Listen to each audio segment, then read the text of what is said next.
At 18, my adopted sister accused me of getting her pregnant. My family disowned me, my girlfriend left, and I vanished. A decade later, the truth emerged, and they showed up crying at my door. I didn't answer. Growing up, my life was the epitome of stability. My father was a respected surgeon, and my mother was a high school principal. We lived in a large, immaculate house in a neighborhood where everyone knew each other's business, but no one spoke about it openly. I was the biological son, the miracle baby after years of fertility struggles. For the first 16 years of my life, it was just the three of us, with a clear path ahead: good grades, varsity soccer, Ivy League college, and a career that would enhance the family name. I played my role perfectly. I was the good kid, no drinking, no sneaking out, and I treated my girlfriend Sarah with the respect my father instilled in me. Sarah and I had been together since sophomore year, voted the couple most likely to succeed in the yearbook. We planned to attend the same university, marry after graduation, and buy a house nearby. It sounded boring to some, but to me, it was paradise. I cherished the certainty of it all. Then came Maya. My parents, wanting to fulfill their Christian duty to give back,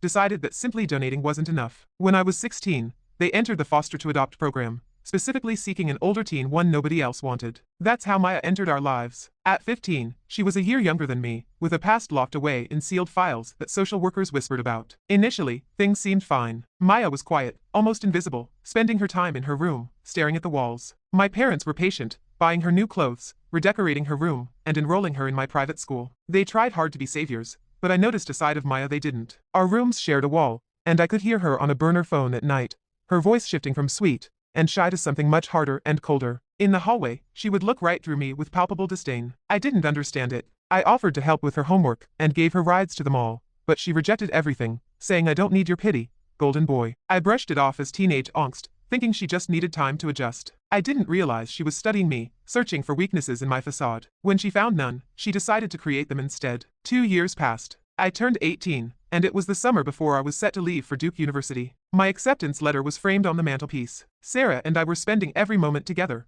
enjoying the last days of our childhood. The house felt lighter, and even Maya seemed to be doing better, smiling more, engaging at dinner, calling my parents mom and dad. My parents were ecstatic. They felt they had finally fixed her. One humid July night, my parents attended a gala for the hospital. It was a black tie event, and they wouldn't be home until after midnight. I was in my room playing video games, while Maya was in hers. Around 10 p.m., she knocked on my door for the first time. "What's up?" I asked, pausing my game. She stood in the doorway in an oversized t-shirt, looking small. "Can I ask you something about college?" I was surprised but nodded. She came in and sat on the edge of my bed. We talked for about 10 minutes. She asked about dorms and classes. It was the most normal conversation we'd ever had. As she stood to leave, she tripped on the edge of the rug. I instinctively reached out and caught her arm. "Whoa, careful," I said. She looked at my hand on her arm, then up at me, smiling a smile that felt more like the predator watching its trap close. "Thanks, brother," she said before leaving. I thought nothing of it and returned to my game. 3 weeks later, everything shattered. I came home from soccer practice to find my parents sitting in the living room, the atmosphere so heavy it felt like a funeral. My mother cried, holding a tissue to her face, while my father glared at the floor, his face a mask of fury. And there was Maya, sitting between them, her head bowed as if she were sobbing. "Mom, Dad, what's going on?" I asked, dropping my gym bag. My father stood up, not looking at me like a son, but as if I were a disease. "How could you?" he hissed. "How could I?" What? Confusion clouded my mind as I looked at my mother. "Mom, don't speak to her," my father snapped. "Don't you dare look at her." Maya let out a choked sob. I told him to stop, she whimpered. "What are you talking about?" My blood ran cold. "Maya is pregnant," my mother whispered, trembling. I looked at Maya. "Okay, that's heavy. But why are you looking at me?" "She told us who the father is," my father said, walking toward me. He stopped inches from my face, and I could smell the coffee on his breath. "She told us everything: how you've been sneaking into her room at night, how you forced her, how you threatened her if she told anyone." My jaw dropped. "What? That's insane. That's a lie. I've never touched her. She's my sister." "Adopted sister," Maya whispered, just loud enough for them to hear. He always reminded me. It didn't count because we weren't blood. I never said that. I screamed. "I have Sarah. I love Sarah. Why would I touch you?" "Because you're sick," my father said. He slapped me a full-force backhand that split my lip. I stumbled back, holding my face. "You preyed on her. We brought her into this home to keep her safe, and you violated her." "I didn't do it." "Get a DNA test." "I'll take a lie detector test." "Please, you have to believe me." "We don't need a test." My mother finally looked up, her eyes dead. "Maya knows. A girl doesn't lie about something like this, not with her history. She trusted us, and you broke her." "I am your son," I pleaded. "I've never lied to you. Never." "You are my son," my father said. "Not anymore." He went to the hallway closet and pulled out 3 black trash bags, throwing them at my feet. "You have 1 hour. Pack your things. Get out of my house. If you're not gone in 60 minutes, I'm calling the police to have you charged with rape." I looked at Maya, who lifted her head slightly. Behind the fake tears, her eyes were dry, and she gave me a tiny, almost imperceptible wink. I ran to my room, packing hastily clothes, my laptop, a little cash I had in a shoebox. I was shaking so hard I could barely zip the bags. Before leaving, I called Sarah. I needed her, she was my rock. She would believe me. She answered on the second ring. Sarah, oh my God, you won't believe what happened, I started breathless. I know, Sarah replied, her voice icy. Yeah, you know, your mom called my mom. She told us everything. She wanted to warn me to get tested. Sarah, it's a lie. Maya is lying. You know me. Do I? She asked. Because looking back, you were always weird around her. You were always talking about how troubled she was. Were you grooming her? Is that why you were so nice? No. Sarah, please. I love you. Don't, we're done. Do not call me again. My dad has a shotgun and said if you step on our property, he'll use it. The line went dead. I walked out of my house an hour later. My father stood at the door, ensuring I didn't steal anything. My mother wouldn't come out of her room, and Maya was nowhere to be seen. Where do I go? I asked my father. To hell, he replied, slamming the door. I was 18, with $400 in my pocket. My credit cards were cancelled before I reached the end of the driveway, and my phone service was cut off an hour later. I didn't go to Duke. I went to the bus station and bought a ticket to the farthest place I could afford, an industrial city 3 states away. I arrived with nothing, no contacts, no degree, no family. The first year was pure survival. I slept in a shelter for 3 months, washed dishes in a diner for minimum wage, and ate leftovers from customers' plates. The golden boy was gone, replaced by a ghost. But hitting rock bottom changes you. It burns away softness. I realized that crying about justice wouldn't feed me. I needed to survive. I got a job on a construction crew, the youngest guy there, enduring relentless hazing. I worked harder than anyone, channeling all my rage and heartbreak into swinging a hammer. I worked double shifts, saved every penny, didn't drink, didn't date, I just worked. I learned plumbing, electrical work, framing. By 21, I was a foreman. By 23, I started my own contracting business focusing on small renovations. I changed my last name, wanting no association with them. I became Jack Harrow, ruthless in business, caring only for efficiency and profit. My reputation grew.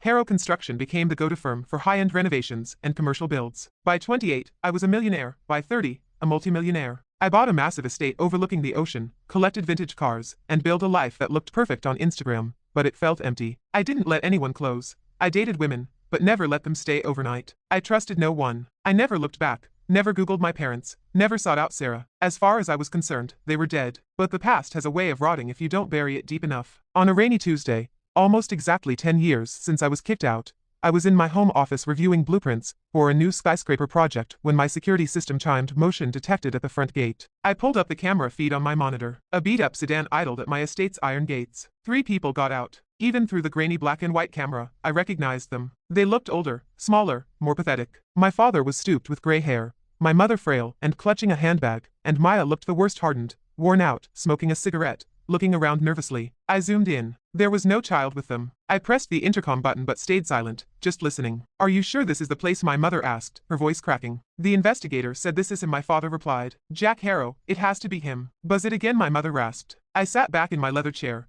not feeling fear, but curiosity. Why now? I picked up my phone and called my head of security stationed in the gatehouse. Let them walk up to the front door, I instructed, but don't let them in. I watched as they trudged up the long driveway, looking like drowned rats by the time they reached the porch. I went downstairs to the foyer, standing behind my massive oak front door with a small tempered glass viewing port. I didn't open it, I just stood on the other side. They knocked. Son, my father's voice came through the wood. Son, we know you're in there. Please, I stayed silent. We need to talk to you, my mother cried. Please open the door. We have news. I leaned against the door. State your business, I said, my voice deep, calm, and unrecognizable from the boy they threw out. Jack or son, my father stammered. We found out the truth. I felt a spark of dark amusement. 10 years late. Go away, please. My mother wailed, sounding broken. Maya told us. She finally told us. I looked through the glass. Maya stood behind them, staring at her shoes. Tell him, Maya, my father yelled, grabbing her shoulder. Maya looked at the door. I lied, she said flatly. It wasn't you. I know, I replied. Who is it? It was her dealer, my father interrupted, shame in his voice. She was seeing a man, a drug dealer. He was 25. She got pregnant, and he threatened her if she snitched. She needed a way to stay in the house for money,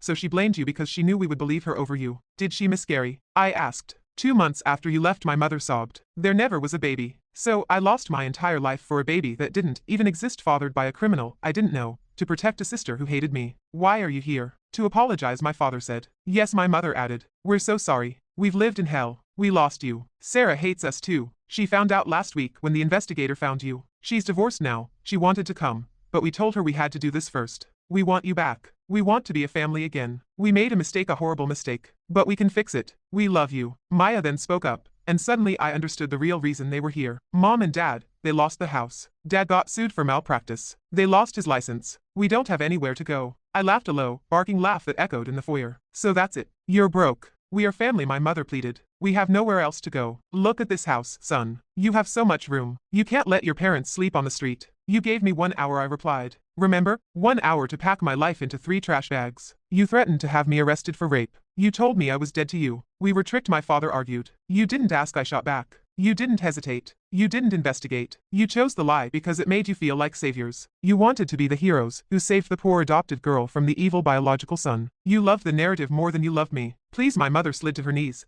visible through the glass, kneeling on the wet doormat. I'm begging you. I am your mother. I pulled out my phone and checked the security feed again. They looked so small and desperate. I have a guest house, I said through the door. Hope lit up their faces. My father straightened up, and Maya looked relieved. Oh, thank God, my mother cried. Thank you. It's down near the beach, I continued. It's heated, fully stocked, we can go there, my father asked, reaching for the door handle. No, I interrupted. You misunderstand. I have a guest house. I have a home. I have a life. I paused, letting the silence hang heavy in the air. You have nothing. You are strangers trespassing on private property. And just like you taught me, I have zero tolerance for criminals. What, my father gasped. I'm calling the police, I stated calmly. I'm telling them there are 3 intruders at my gate. You have about 10 minutes before they arrive. I suggest you start running. You wouldn't, Maya sneered. You're not that heartless. I learned from the best, Maya, I replied. I walked over to the security panel and pressed the button to activate the sprinklers. High-pressure jets of water shot out along the porch and driveway. They screamed as cold water blasted them. Pooh! I shouted through the door. Get off my property. I watched on the monitor as they scrambled, slipping on the wet pavement, rushing to their beat-up car. My mother sobbed hysterically. My father looked like a broken man, and Maya appeared terrified. They got in the car and sped away just as the blue lights of a police cruiser appeared at the bottom of the hill. I turned off the monitor and walked into my kitchen, poured myself a glass of expensive scotch, and stood by the window, watching the rain fall. My phone buzzed. It was an unknown number. I knew it was Sarah, so I let it go to voicemail without listening. I blocked the number and took a sip of the scotch. It burned, but it was a good burn, a clean burn. They were right about one thing, the boy they knew was dead. He died 10 years ago at a bus station. The man who replaced him didn't need parents or apologies, he just needed peace. And as I watched their taillights disappear into the storm, I finally felt it.